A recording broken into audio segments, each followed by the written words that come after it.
Hello प्यारे बच्चों, कैसे हैं आप सभी। आशा करता हूँ बहुत अच्छे होंगे, बेहतरीन होंगे, लाजवाब होंगे, बेहतर तरह से अपनी स्टडी कर रहे होंगे। तो चलिएगा आज के सेशन को शुरू करते हैं और देखते हैं आज आप अपना कितना स्कोर कर पा रहे हैं। तो सभी प्यारे बच्चों पहले तो सेशन में आ जाएं और सबको इन्फॉर्म कर दें कि सेशन शुरू हो चुका है। और इस सेशन में हम लोग रोज प्रैक्टिस कर रहे हैं, डेली की डेली हम लोग इसमें क्या कर रहे हैं, प्रैक्टिस कर रहे हैं। और इसमें आपको डेली लाइव आना है इस टाइम पे और अपना स्कोर देखना है कि आप कितना स्कोर कर पा रहे हैं। जब आपको आपके स्कोर का पता होगा तो आप चीज़ें इजीली कर पाएंगे, चीज़ें इजीली हो पाएंगी तो आपके लिए आसान हो जाएंगी चीज़ें करना, है ना। तो आप यहाँ पर क्या करें, डेली इस क्लास को अटेंड करें और डेली अपने स्कोर को इम्प्रूव भी करें। ऐसा नहीं है कि आज अगर आपका स्कोर सपोज करो 10 आ रहा है तो कल 9 आ रहा है, कल आपका 11 ही होना चाहिए। ऐसे मतलब धीरे धीरे आपको अपने स्कोर को इंक्रीज करना है, बढ़ाते हुए चलना है। तो चलते हैं, सेशन को शुरू करते हैं। सभी को प्रणाम, नमस्कार, वंदे मातरम, जय हिंद, राधे राधे, जय सिया राम, सत श्री अकाल। तो सेशन को शुरू करते हैं और सेशन शुरू करने से पहले मैं आपको बता देना चाहूँगा कि ये टेलीग्राम चैनल है। अगर आपने अभी तक ज्वाइन नहीं किया है तो इस टेलीग्राम चैनल को ज्वाइन कर लीजिएगा। बाकी क्वेश्चन नंबर 1 आपकी स्क्रीन पर है। सीता गाना गा रही है, इस वाक्य में क्रिया का कौन सा प्रकार है बताइएगा। पोल स्टार्ट हो गया। इस वाक्य में क्रिया का कौन सा प्रकार माना जा रहा है, बताइए जल्दी से। इस वाक्य में क्रिया का कौन सा प्रकार है। सभी बच्चे एक बार सेशन को शेयर कर दीजिएगा। इस वाक्य में क्रिया का कौन सा प्रकार माना जा रहा है, जल्दी से बोलिएगा। क्रिया का कौन सा प्रकार है। तो अगर मैं बात करूं क्रिया का कौन सा प्रकार है तो आप देखना, सीता गाना गा रही है। तो मैंने यहां पर पूछा क्या गा रही है, क्या गा रही है, तो आपने कहा गाना, यानी कि यह एक कर्म है। और जब यह एक कर्म है तो यह एक सकर्मक क्रिया हो जाएगी। जहां पर कर्म पाया जाता है वह एक सकर्मक क्रिया होती है। इसमें कर्म पाया जा रहा है तो सकर्मक क्रिया है। क्लियर है, तो यह एक सकर्मक क्रिया मानी जाएगी। तो डी ऑप्शन हमारा सही हो जाएगा। 0% बच्चे, चलिएगा, बहुत सही। आगे बढ़ते हैं, नेक्स्ट चलते हैं। एज क्यों नहीं, चलेगा। सेकंड क्वेश्चन पे आते हैं। किस शब्द में अनु उपसर्ग नहीं है। दिए गए विकल्पों में से किस में अनु उपसर्ग नहीं है। इस प्रश्न का आंसर कीजिएगा, इस प्रश्न का आंसर कीजिएगा। किस में अनु उपसर्ग नहीं है, जल्दी बोलिएगा। किस में अनु उपसर्ग नहीं है, किस में अनु उपसर्ग नहीं है, बताइएगा फटाफट से। अनु उपसर्ग नहीं है, एक विकल्प ऐसा है जिसमें अनु उपसर्ग नहीं है। कमोन, तो अगर मैं अनु उपसर्ग की बात करूं तो ध्यान से देखो, ये ऑप्शन हो जाएगा यहां पर, ये ऑप्शन सही हो जाएगा। सर ऐसा क्यों ये ऑप्शन आपने दिया, मैं बता रहा हूं। डी नहीं है। अगर मैं कहूं ये है अनु प्लस उर्वर, आपको लग रहा था इस तरीके से ये ऑप्शन सही है। अनु प्लस उर्वर, ये ऑप्शन सही है। मैंने कहा ठीक है, तो ये ऊ है, ये भी ऊ है, ऊ प्लस ऊ मिलके बड़ी ऊ बनेगी, तो ये अनूर्वर ऐसे हो जाएगा। अनूर्वर इस तरीके से हो जाएगा, बट ये तो गलत है। अनु प्लस ऐसण अन्वेषण, इसमें भी है, इसमें भी है, इसमें भी। अनु प्लस उरित, अनु प्लस नय, तो यहां पर हमारा बिल्कुल सही है। यहां पर हमारा जो आंसर है वो ए ऑप्शन बिल्कुल सही है। ए ऑप्शन बिल्कुल सही माना जा रहा है, किसी का आंसर नहीं आया। आगे चलते हैं, थर्ड क्वेश्चन। 3 से लेकर के आपको इस आर्टिकल को रीड करना है। पहले आप इस आर्टिकल को रीड कीजिएगा, क्या हो सकता है। इस आर्टिकल को आप रीड कीजिएगा। जब आप इस आर्टिकल को रीड करेंगे तो यहाँ पर कुछ प्रश्न है, वो 3 प्रश्न है, 3 से लेकर 5 तक, 3, 4, थर्ड, फोर्थ और फिफ्थ। लिखा गया है अनुशासन वाह नहीं, भीतरी नियंत्रण है। वह भीतर से बांधता है, यह भीतर से बांधना धर्म से संभव है। धर्म मनुष्य को नैतिकता की ओर ले जाता है। वह व्यक्तिगत और सामाजिक व्यवहार के कुछ ऐसे मापदंड प्रस्तुत करता है जो हमें उच्च संस्कार दे सके। स्व को पर से पीछे रखने पर ही, मतलब स्वयं को दूसरों से पीछे रखने पर ही ये उन संस्कारों को साध सकते हैं। उसके लिए आत्मतोषी और अपरिग्रही होना आवश्यक है। अपरिग्रही का अर्थ होता है कि हमें जितनी नीड है हम उतने पैसों को एक्सेप्ट करें। जैसे हमने, अगर हमारे पास 1000 रुपए हैं, हमें 500 की नीड है खाना खाने के लिए, 500 रुपए हम दान कर देंगे, जितने की आवश्यकता है बस उतना। चले आगे बढ़ते हैं। फिर कहा जा रहा है आधुनिक शिक्षा हमें आत्मबल नहीं देती, वह सूचना मात्र ही देती है। ठीक है, फिर कहा जा रहा है साहित्य और कला को हमने शिल्प तक सीमित कर दिया है, हमारा अध्ययन वैज्ञानिक हो गया है। वैज्ञानिकता का अर्थ है विश्लेषणात्मक अध्ययन। इस चीरा फाड़ी में ना साहित्य हाथ में पड़ता है, ना कला ना धर्म। हम परिधि पर ही चक्कर लगाते रहते हैं। इसका फल यह है कि आज का शिक्षित मनुष्य भीतर से अशिक्षित है। उसके भीतर एक बड़ा शून्य है जो उसे बराबर कुरेदता रहता है और उसके अहम को उकसाता रहता है। इसको पढ़िएगा। सॉरी, इसको रीड कीजिएगा। आप कर लिया हो तो बताइएगा। तो क्या हो जाएगा? आधुनिक शिक्षा हमें अपने बल से वंचित रखती है, क्योंकि आधुनिक शिक्षा हमें अपने बल से वंचित रखती है। क्योंकि बताओ क्यों रखती है? आधुनिक शिक्षा हमें अपने बल से वंचित रखती है क्योंकि विषयों की सूचना मात्र देती है। बिल्कुल सही है, यह विषयों की सूचना मात्र देती है। क्या देती है? यह विषयों की सूचना मात्र देती है। तो ये ऑप्शन सही हो जाएगा। वह भौतिक विषयों का ज्ञान कराते नहीं, विषयों को नहीं, विषयों की सूची मात्र प्रस्तुत करता है। तो विषयों की सूचना मात्र देती है। वह विषयों की सूचना मात्र क्या करती है? देती है। विषयों की सूचना मात्र देती है। आगे चलते हैं और आगे बढ़ते हैं। समाज में धर्म द्वारा अनुशासन इसलिए संभव है।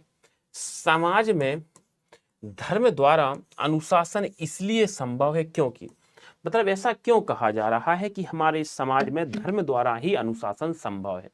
सभी बच्चे सेशन को लाइक शेयर जरूर कर दें। समाज में अनुशासन लाना है तो वो धर्म द्वारा संभव है। ऐसा क्यों कहा जा रहा है कि धर्म द्वारा अनुशासन लाना इजी है? बताइएगा।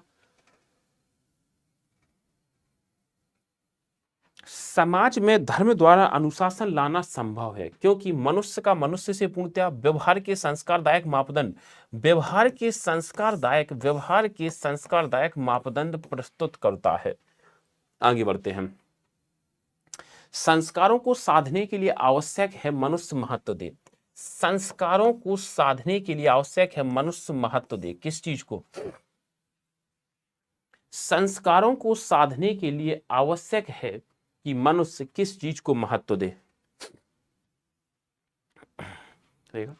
संस्कारों को साधने के लिए आवश्यक है कि मनुष्य महत्व दे। किस चीज को?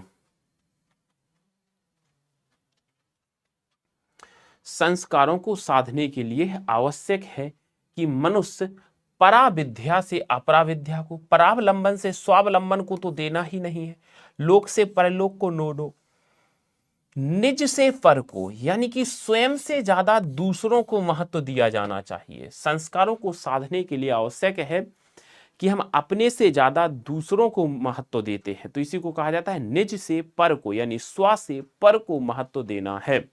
आगे चलते हैं, छठे प्रश्न को देखते हैं। छठा प्रश्न क्या? शहर संज्ञा का कौन सा प्रकार है? शहर संज्ञा का कौन सा प्रकार माना जाता है? बताइएगा। शहर संज्ञा का कौन सा प्रकार माना जाता है? शहर संज्ञा का कौन सा प्रकार है?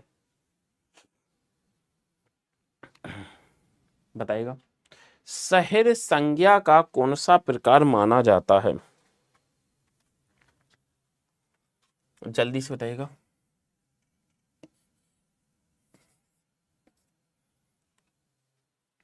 शहर संज्ञा का कौन सा प्रकार है? तो ये सारे शहर आ जाएंगे। सारे शहरों की बात हो रही है, किसी पर्टिकुलर एक शहर की बात नहीं हो रही है, सभी शहरों की बात हो रही है। तो ये जातिवाचक हो जाएगा। अगर पर्टिकुलर एक शहर की बात होती तो ये हो जाता, ग्रुप की बात होती समूहवाचक, इमोशन की बात होगी तो भाववाचक। आगे चलते हैं। निम्न में से कौन सा तत्सम नहीं है? दिए गए विकल्पों में से कौन सा तत्सम शब्द नहीं है? कौन सा तत्सम शब्द नहीं माना जाता है? दिए गए विकल्पों में से कौन सा तत्सम शब्द नहीं माना जाता है? दिए गए विकल्पों में से कौन सा तत्सम शब्द नहीं है? कौन सा तत्सम शब्द नहीं माना जाता है? तो अगर मैं तत्सम शब्द की बात करते हैं तो जोगी, जोगी तद्भव है क्योंकि योगी हो जाता है, तो जोगी क्या है? तद्भव है। ठीक है, जटा का जड़, यम का जम, यौवन का जोवन, ये बिल्कुल ठीक है। 8वें प्रश्न पर आते हैं। जब वाक्य में एक समान अधिकरण का प्रयोग किया जाए तो किस विराम चिन्ह का प्रयोग किया जाना चाहिए? बोल लगा देता हूं, किस विराम चिन्ह का प्रयोग यहां पर किया जाना चाहिए? बताइए फटाफट से। जब वाक्य में एक समान अधिकरण का प्रयोग किया जाता है तो किस विराम चिन्ह का प्रयोग यहां पर किया जाना चाहिए? एक समान अधिकरण का प्रयोग किया जाए तो विराम चिन्ह की बात हो रही है, किस विराम चिन्ह का प्रयोग किया जाना चाहिए? अल्प विराम, लाघव चिन्ह, अर्धविराम और संकेतवाचक बताइएगा कैसा होता है। तो फिलहाल के लिए आंसर सी हो जाएगा। आगे बढ़ते हैं और देखते हैं अगले प्रश्न पर। ज्योति शब्द का विलोम क्या है? ज्योति शब्द में कौन सा विलोम माना जाता है? ज्योति शब्द में कौन सा विलोम हो सकता है? बताइएगा, ज्योति शब्द में कौन सा विलोम माना जा सकता है? फटाफट से बताइएगा, ज्योति शब्द में कौन सा विलोम हो सकता है? मंद का विलोम तीव्र होता है, दिव्य का अदिव्य होता है, तम का ज्योति हो सकता है, प्रकाश का अंधकार हो सकता है। ठीक है, प्रकाश का अंधकार हो सकता है। आगे चलेगा तो सी ऑप्शन यहां पर बिल्कुल सही हो जाएगा। सी ऑप्शन सही हो जाएगा। गलत दे रहे हैं, देखो बहुत सारे बच्चे, हो गई तुम्हारी तैयारी, पढ़ लिया तुमने, 2 गलत है। ये हिंदी ही तुम्हें मरवाएगी, याद रखना। जो समझे हो ना कि आसान है, हम कर लेंगे, पता लगेगा। 10वें प्रश्न पर आते हैं। निम्न में से किस वाक्य में कर्तवाच्य का प्रयोग हुआ है? किस में कर्तवाच्य का प्रयोग हुआ है? बताइएगा। कर्तवाच्य देखना है, ध्यान से समझो इसको। कर्तवाच्य देखना है तो जो वाच्य की बात हम कर रहे हैं, किसकी बात कर रहे हैं? वाच्य। वाच्य जो है ये क्रियाओं के विधान होते हैं। क्या होते हैं?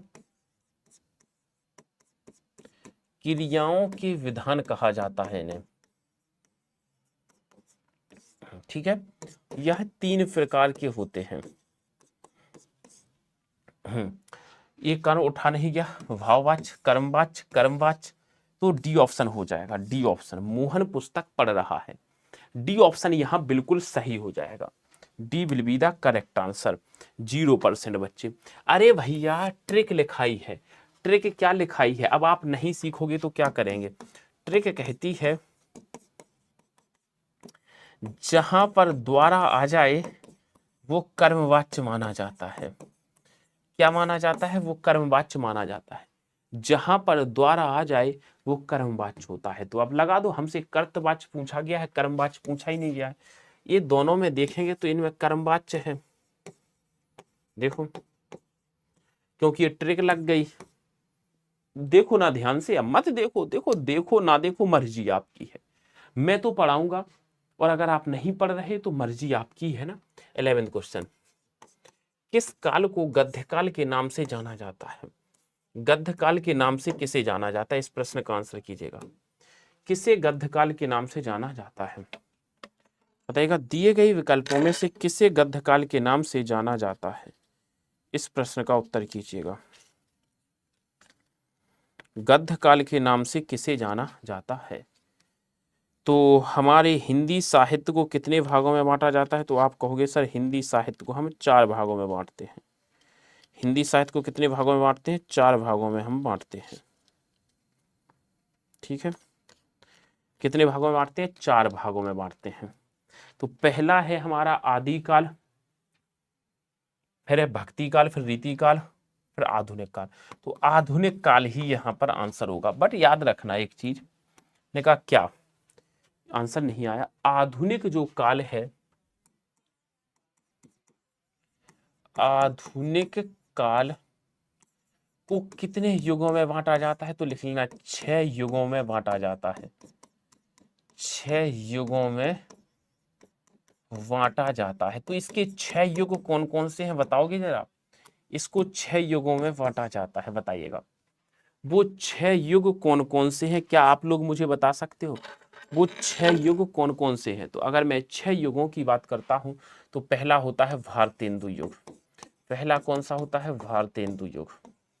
दूसरा कौन सा होता है? द्विवेदी युग। तीसरा कौन सा होता है? छायावाद युग। चौथा कौन सा होता है? प्रगतिवाद युग। चौथा हो गया। पांचवा कौन सा है? तो प्रयोगवाद युग। छठवा कौन सा होता है? नई कविता युग। कौन सा? नई कविता युग। तो ये 6 युग होते हैं आधुनिक काल के। कितने युग? 6 युग माने जाते हैं। आगे चलते हैं। निम्नलिखित में से कौन सा कमल का पर्यायवाची है? कमल का पर्यायवाची बताना है, कौन सा माना जा रहा है? बताइए जल्दी से। दिए गए विकल्पों में से कमल का पर्यायवाची, दिए गए विकल्पों में से कमल का पर्यायवाची बताना है, क्या हो सकता है? दिए गए विकल्पों में से कमल का पर्यायवाची बताएगा क्या हो सकता है? जल्दी से बताइएगा। दिए गए विकल्पों में से कमल का पर्यायवाची क्या माना जा सकता है?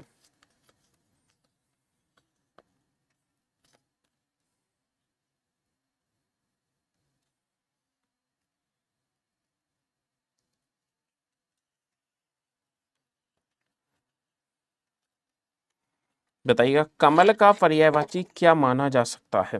तो अगर मैं बात करूं कमल, जिनके लास्ट में जा होता है, अंबु मतलब पानी, जा का मतलब जन्म लेने वाला, जो पानी में जन्म लेता है वो अंबुज होता है, वो कमल का पर्यायवाची माना जाता है। क्या माना जाता है? कमल का पर्यायवाची माना जाता है। तो बी ऑप्शन। पुल काम नहीं कर रहा मुझे लगता है, अब देख लेते हैं। बीच में कर रहा है, हो सकता है फाइनल आंसर में सही काम करे, अभी नहीं दिखाई दे रहा है। या 13 क्वेश्चन पे चलते हैं। आप लोग आंसर सही नहीं दे रहे हैं। 13 क्वेश्चन पे आते हैं और देखते हैं खान पान में कौन सा समास है। खान पान में समास बताना है, कौन सा माना जा रहा है? खान पान में कौन सा समास हो सकता है? दिए गए विकल्पों में से बताइएगा खान पान में कौन सा समास है। तो सर द्विगु समास में संख्या चाहिए, द्विगु समास में संख्या चाहिए, इसमें ज्यादातर देवी देवताओं के नाम चाहिए पर्यायवाची। अव्ययी भाव समास की ट्रिक है, यथा हो, प्रति हो, हर हो, भर हो। तो द्वंद्व समास हो जाएगा। क्या हो जाएगा? द्वंद्व समास आंसर हो जाएगा। यहाँ पर याद रखना कौन सा आंसर हो जाएगा? द्वंद्व समास हो जाएगा। ठीक है, चलेगा। तो डी ऑप्शन लगा लीजिएगा। 100% बच्चे सही दे रहे हैं। 100% बच्चे सही दे रहे हैं। ओके, चलिए आगे। 14 आच्छादन शब्द में कौन सा उपसर्ग है? आच्छादन शब्द में कौन सा उपसर्ग माना जा रहा है? चलो उपसर्ग आप मुझे बताओगे, साथ साथ संधि का नाम बता देना। संधि का नाम, कौन सी संधि है? साथ साथ संधि का नाम आप मुझे बता देंगे। साथ साथ क्या बता देंगे? संधि का नाम बता देंगे। जैसे मैंने आपसे कहा आच्छादन शब्द में कौन सा आपका उपसर्ग है, तो ध्यान से देखना। अगर मैं उपसर्ग की बात करता हूं तो यहां पर 2-3 चीजें आपकी निकल करके सामने आएंगी। ध्यान से देखना, 2-3 चीजें निकल करके आपकी सामने आएंगी। कौन कौन सी आएंगी मैं देख लेता हूं। जैसे मैंने कहा आच्छादन, संधि का नाम अगर आपसे पूछा जाए तो आपको एक बात याद रखनी है, ये होता है आ प्लस छादन। तो ये तो आपका उपसर्ग निकल के आ गया कि आ हो जाएगा। ठीक है, सी ऑप्शन। मैंने कहा ठीक है। यहाँ पर व्यंजन संधि का एक कॉन्सेप्ट कहता है। क्या कॉन्सेप्ट कहता है?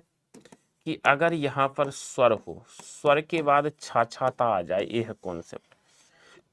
तो छाछाता के पहले चा चम्मच लगा दिया जाता है। छाछाता के पहले चा चम्मच लगा दिया जाता है, तो आ प्लस छादन आच्छादन हो जाएगा। सी ऑप्शन सही हो जाएगा। C option. संधि का नाम कौन सा है? तो वो कॉन्सेप्ट जो है व्यंजन संधि का है। किसका है? व्यंजन संधि का माना जा रहा है। व्यंजन संधि का कॉन्सेप्ट बताइएगा क्या?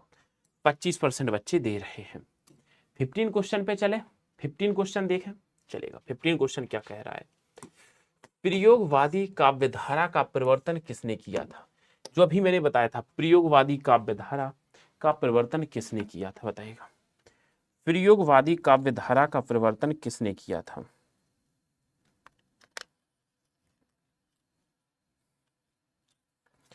बताइएगा प्रयोगवादी काव्यधारा का परिवर्तन किसने किया था? फटाफट बताइएगा।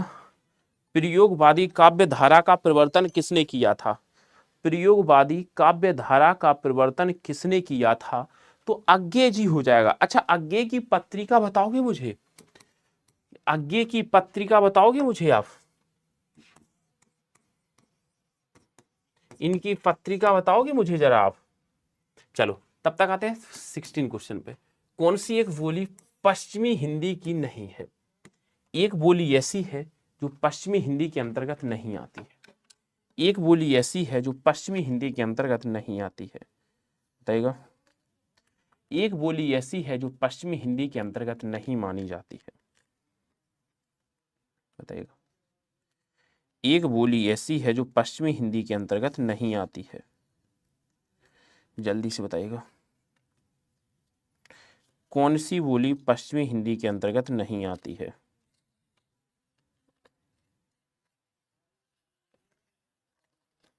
कौन सी बोली पश्चिमी हिंदी के अंतर्गत नहीं आती है, बताइएगा। तो पश्चिमी हिंदी के अंतर्गत हमारी 5 बोलियां आती हैं। इसके अंतर्गत हमारी कितनी बोलियां आती हैं? 5 बोलियां आती हैं। 5 बोलियां आती हैं। छत्तीसगढ़ी नहीं आती है, छत्तीसगढ़ी नहीं आती है। तो अगर मैं बात करूं छत्तीसगढ़ी, तो छत्तीसगढ़ी पूर्वी हिंदी के अंतर्गत आती है। किसके अंतर्गत आती है? पूर्वी हिंदी के अंतर्गत आती है। पूर्वी हिंदी के अंतर्गत ये हमारी रखी जाती है। पूर्वी हिंदी के अंतर्गत बेसिकली 3 बोलियां आती हैं, ABC, अवधी, वघेली, छत्तीसगढ़ी। इस तीनों की तीनों हमारी पूर्वी हिंदी के अंतर्गत आती हैं, पूर्वी हिंदी के अंतर्गत रखी जाती हैं। आगे बढ़ते हैं और देखते हैं ब्राह्मण के संपादक कौन है। ब्राह्मण पत्रिका के संपादक किसे माना जाता है? सभी बच्चे एक बार सेशन को शेयर जरूर कर दें जल्दी से। ब्राह्मण पत्रिका का संपादन किसने किया था? ब्राह्मण पत्रिका का संपादन किसने किया था?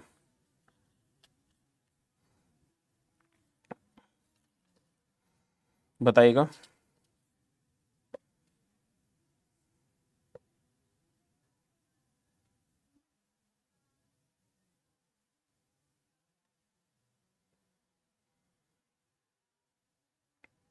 जल्दी से।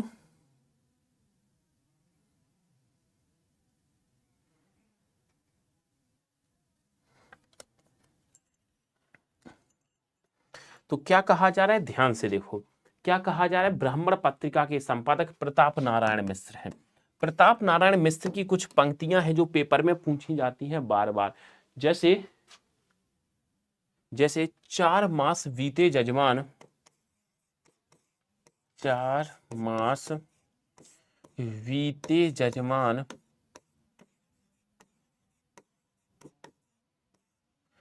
अब तो करो दक्षिणादान।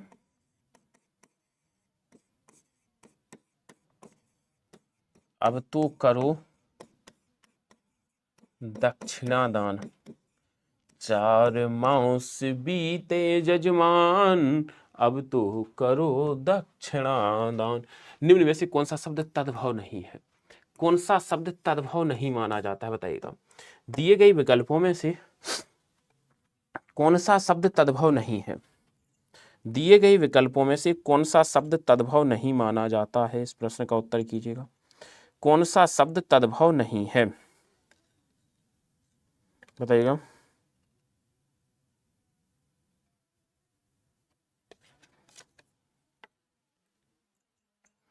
कौन सा हमारा तद्भव नहीं है? तो तद्भव की बात करें तो तीखा, तीक्ष्ण, आदमी। आदमी नहीं है, जीव, जिह्वा, ढीठ, दृष्टि। आदमी, तो आदमी किस भाषा का शब्द है? आदमी किस भाषा का शब्द है, बताओगे आप मुझे? किस भाषा का शब्द है, बताइएगा। 19 क्वेश्चन पे आते हैं। मोही तो मेरे कवित्व बनावत, यह किसकी प्रसिद्ध उक्ति है? मोही तो मेरे कवित्व बनावत, यह किसकी प्रसिद्ध उक्ति मानी जा रही है? मोही तो मेरे कवित्व बनावत, यह पंक्ति किसकी है? अभी तक बच्चों ने सेशन को लाइक और शेयर नहीं किया है। अभी तक बच्चों ने सेशन को लाइक और शेयर नहीं किया है, क्या कमी रही? मोही तो मेरे कवित्त बनावत यह पंक्ति किसकी है, यह प्रसिद्ध स्टेटमेंट किसका है, तो यह प्रसिद्ध स्टेटमेंट है घनानंद जी का। किसका है, घनानंद साहब का माना जाता है।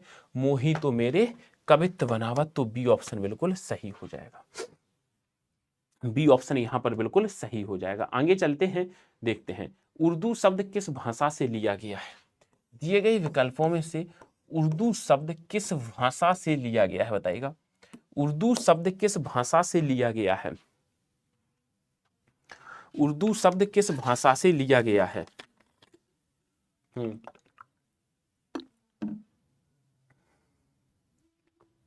बताइए।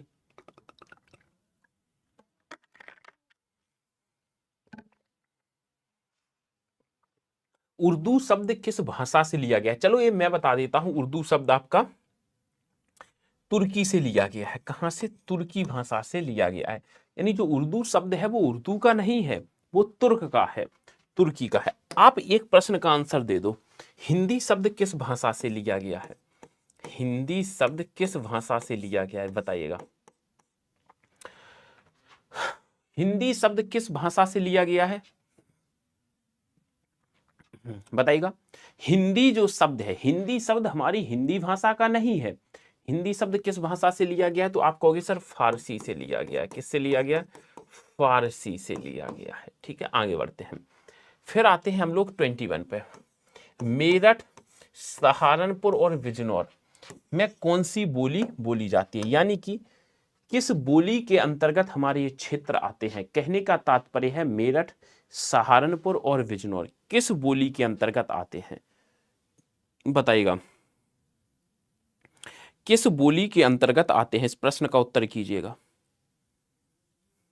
मेरठ, सहारनपुर और बिजनौर किस बोली के अंतर्गत आते हैं। अवधी, ब्रजभाषा, खड़ी बोली, कन्नौजी।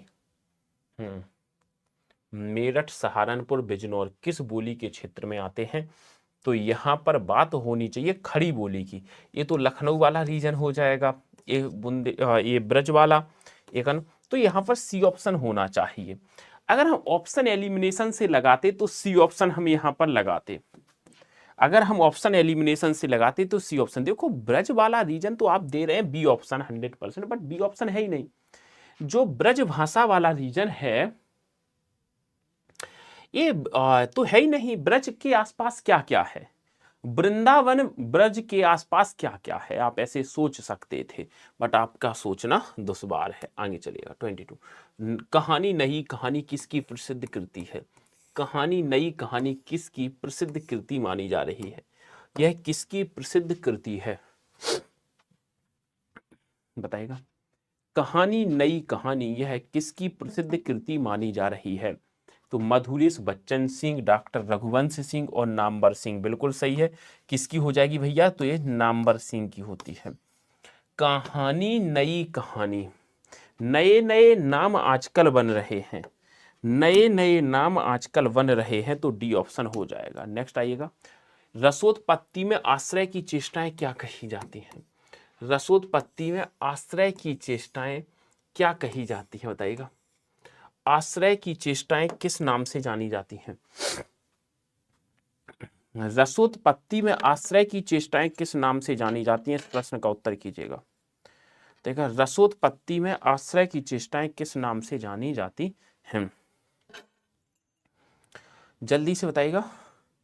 रसोत्पत्ति में आश्रय की चेष्टाएं, तो इन्हें हम अनुभव कहते हैं। इन्हें क्या कहते हैं, अनुभव। साथ ही साथ एक चीज और, अनुभव तो कहते ही हैं, इसकी परिभाषा एक तरह से और हो सकती है। कितने परसेंट दे रहे हैं, कोई नहीं दे रहा है। इसे हम कह सकते हैं वाह शारीरिक चेष्टाएं, वाह शारीरिक, वाह शारीरिक चेष्टाएं। यह परिभाषा ऐसी भी हो सकती है, चेष्टाओं से रिलेटेड याद रखना। विभाव दो प्रकार के होते हैं, विभाव दो प्रकार के होते हैं। एक होता है आलंबन और एक होता है उद्दीपन। आलंबन दो प्रकार का होता है, एक होता है आश्रयालंबन, आश्रयालंबन और एक होता है विषयालंबन।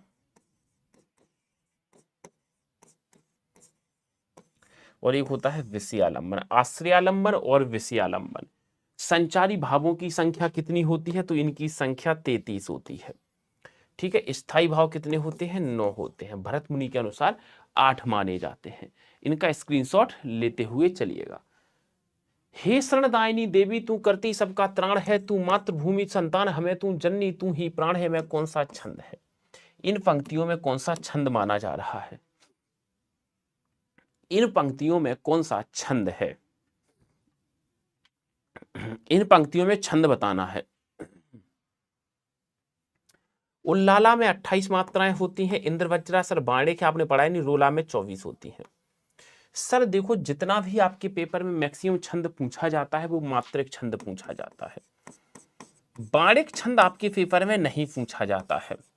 तो ये जो इंद्रवज्रा वगैरह है ये वाणिक छंद है, तो इसलिए हम मात्रिक ही पढ़ाते हैं। इनकी मात्राएं एक बार हम गिनते हैं क्या है।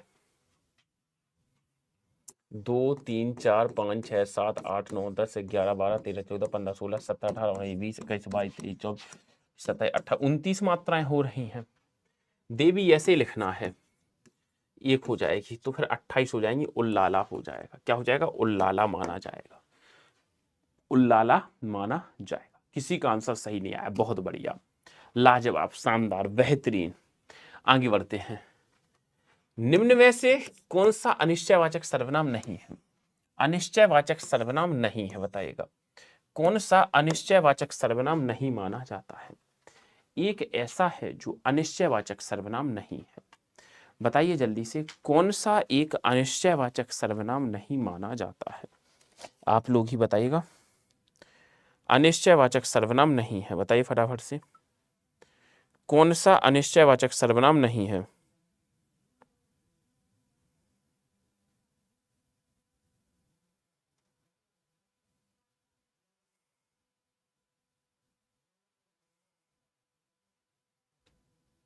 बताइएगा।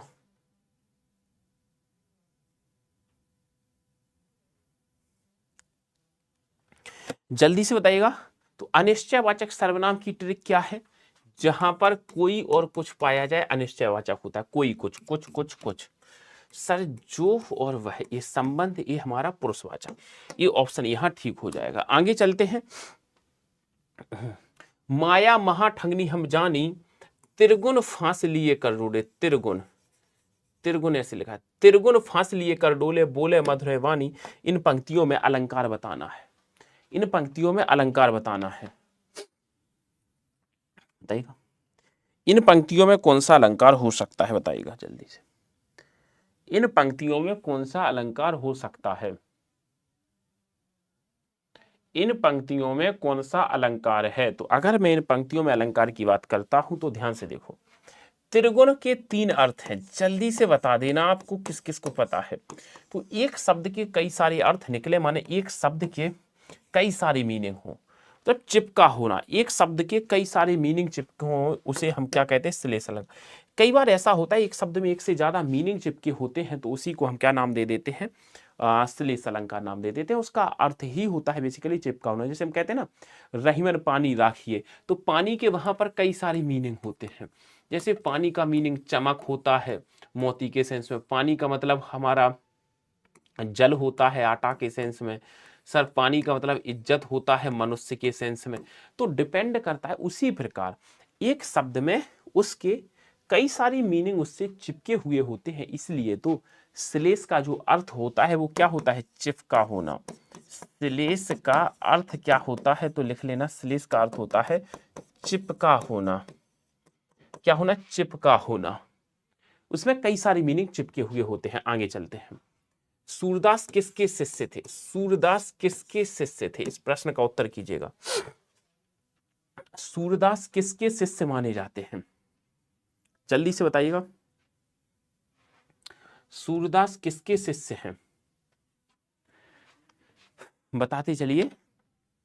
दिए गए विकल्पों में से सूरदास किसके शिष्य थे? इस प्रश्न का उत्तर कीजिएगा। सूरदास किसके शिष्य माने गए हैं? वल्लभाचार्य, नंददास, मध्वाचार्य, विठलनाथ।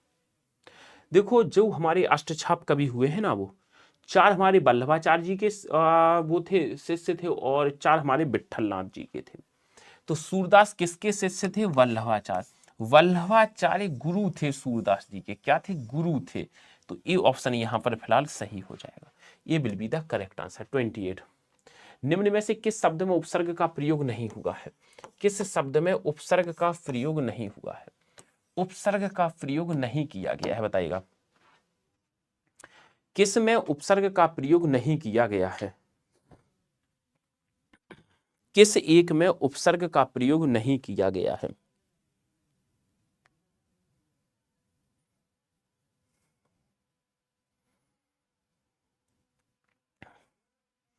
बताइए जल्दी से। उपसर्ग का प्रयोग नी प्लस रस नीरस, नी प्लस रोध नीरज नहीं है। नीरज में हमारा क्या है? उपसर्ग नहीं है। नीरज यहां पर करेक्ट आंसर हो जाएगा, नीरज हो जाएगा। नीर प्लस जा, तो उपसर्ग शुरू में जुड़ता है। नीर मतलब पानी, जा का मतलब जन्म लेना। जो पानी में जन्म लेता है उसको क्या कहते हैं भैया? नीरज या कमल कह सकते हैं। तो बेसिकली यह एक मूल शब्द है, तो यहां पर हमारा उपसर्ग नहीं है। उपसर्ग का दूसरा नाम हमारा पूर्व प्रत्यय भी होता है। अगर आ जाए कि उपसर्ग का यहाँ पर, ये देखो यहाँ तो है नी प्लस रोध है, रोध। उपसर्ग का अगर हमसे पूछा जाए दूसरा नाम, या यहाँ पर वो उपसर्ग ना पूछ के सीधी कह सकता था, तो यहाँ पर हम पूर्व प्रत्यय लगा सकते थे। क्या लगा सकते थे? पूर्व प्रत्यय हम यहाँ पर लगा सकते थे। आगे चलते हैं। पूर्व मध्यकाल का समय कौन सा है? पूर्व मध्यकाल का समय क्या माना जाता है? तो ये भी आपको सिखाएंगे, नहीं सीखा है तो लिख लीजिएगा। पहले आप मुझे बताइए, फिर मैं तो सिखाऊंगा ही सिखाऊंगा। पूर्व मध्यकाल का समय क्या है?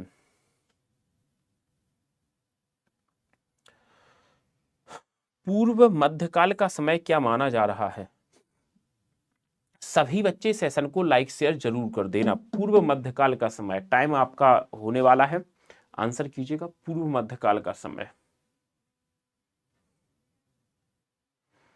तो यहां पर आंसर मैं बताता हूं, ध्यान से देखो।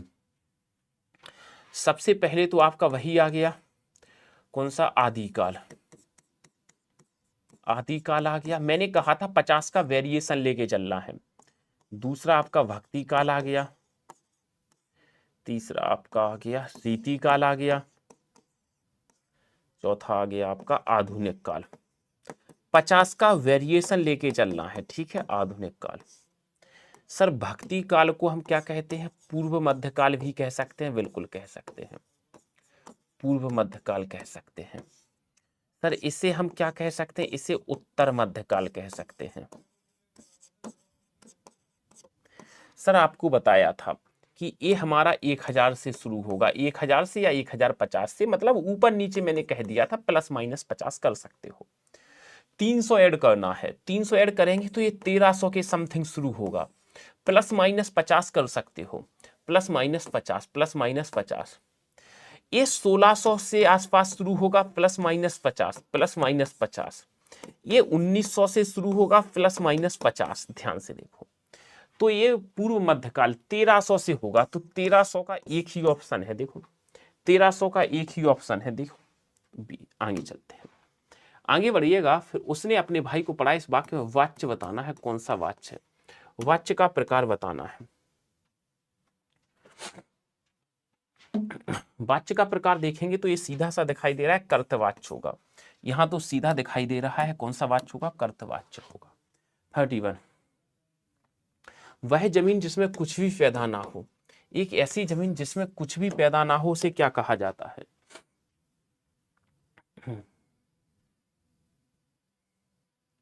बताएगा। रोज होती ही है क्लास, रोज क्या होगी? वो तो रोज होती है क्लास तो मेरी, इस टाइम पे रोज क्या होगी? कम से कम 10 दिन हो गए होंगे या ज्यादा ही। वह जमीन जिसमें कुछ भी पैदा ना हो, एक ऐसी जमीन जिसमें कुछ भी पैदा ना हो, उसे क्या कहा जाता है? तो उसे ऊसर कहा जाता है। उसे किस नाम से जाना जाता है? उसे ऊसर के नाम से जाना जाता है। सी ऑप्शन सही है, उसे क्या कहा जाता है? ऊसर कहा जाता है। नेक्स्ट चलते हैं। मोहन बाजार से लोटा लाया, इस वाक्य में क्रिया का कौन सा प्रकार है? क्रिया का प्रकार बताना है, कौन सी क्रिया है? मोहन बाजार से लोटा लाया, इसमें कौन सी क्रिया है? तो अगर मैं क्रिया करूं, क्या लाया, क्या लाया, क्या लाया, लोटा लाया। तो ये क्या है, कर्म है। और जहां पर कर्म पाया जाता है वो सकर्मक क्रिया होती है। क्या होती है, वो हमारी सकर्मक क्रिया मानी जाती है। कौन सी क्रिया मानी जाती है, सकर्मक क्रिया हमारी मानी जाती है। आगे चलते हैं। निम्न में से कौन सा शब्द आरोह का विलोम है। आरोह का विलोम बताना है, क्या हो सकता है। दिए गए विकल्पों में से आरोह का विलोम क्या माना जा सकता है। हाँ, पोल आज खराब हो सकता है, पोल खराब हो सकता है, पोल खराब हो सकता है किसी दिन, वो काम नहीं करता होगा सही, टेक्निकल चीजें हैं, उस पर क्यों जाना। आरोह का विलोम क्या हो सकता है, तो आरोह का विलोम क्या हो सकता है, आरोही अवरोही, आरोह अवरोह। तो बी ऑप्शन यहां पर हम लगा देंगे, बी ऑप्शन हम यहां पर लगा देंगे। आगे बढ़िएगा, नेक्स्ट चलते हैं। निम्न में से कौन सा शब्द स्त्रीलिंग है। दिए गए विकल्पों में से स्त्रीलिंग शब्द बताइएगा कौन सा माना जाता है। स्त्रीलिंग शब्द कौन सा हो सकता है।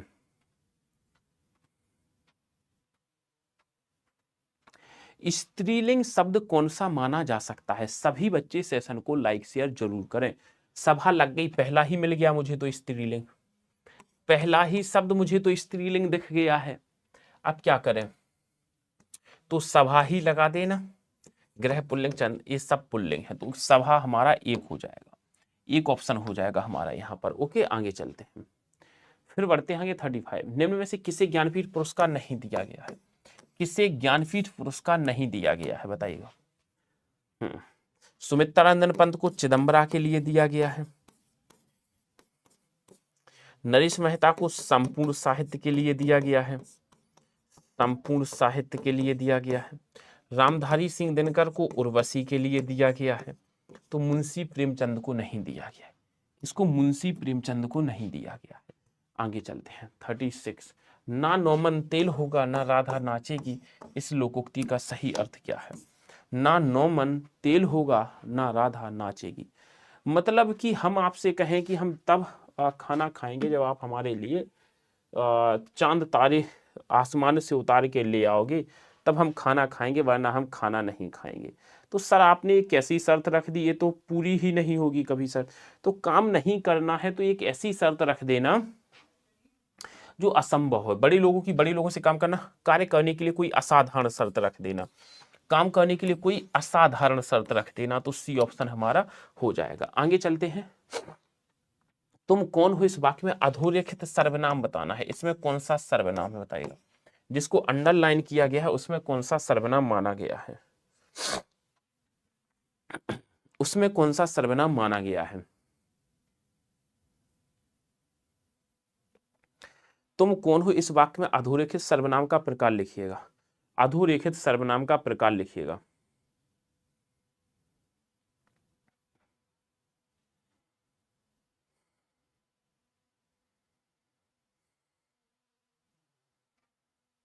तो ये अधोरेखित सर्वनाम तुम कौन हो, तो ये प्रश्नवाचक हो जाएगा कि नहीं हो जाएगा, क्या हो जाएगा, प्रश्नवाचक हो जाएगा। तुम कौन हो तो क्या हो जाएगा, प्रश्नवाचक। आगे बढ़ते हैं। किसका प्रयोग सदैव बहुवचन में होता है। किसका प्रयोग सदैव बहुवचन में होता है, किसका प्रयोग सदैव बहुवचन में होता है। गाय का गाय, गाय का क्या हो जाएगा, गाय हो जाएगा। नारी का नारियां, लता का लताएं।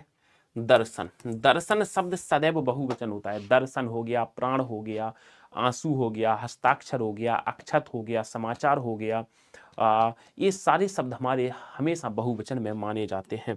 तो यहाँ पर ये ऑप्शन सही हो जाएगा। आगे चलते हैं 39 क्वेश्चन देखते हैं। कर का अर्थ बताना है। कर के अनेकार्थी शब्द क्या हो सकते हैं, कर के अनेकार्थी शब्द क्या माने जा सकते हैं। तो क्री नहीं हो सकता है, सुधाकर चंद्रमा नहीं हो सकता है, दुष्कर पीकर खाकर, कैसी बातें कर रहे हैं।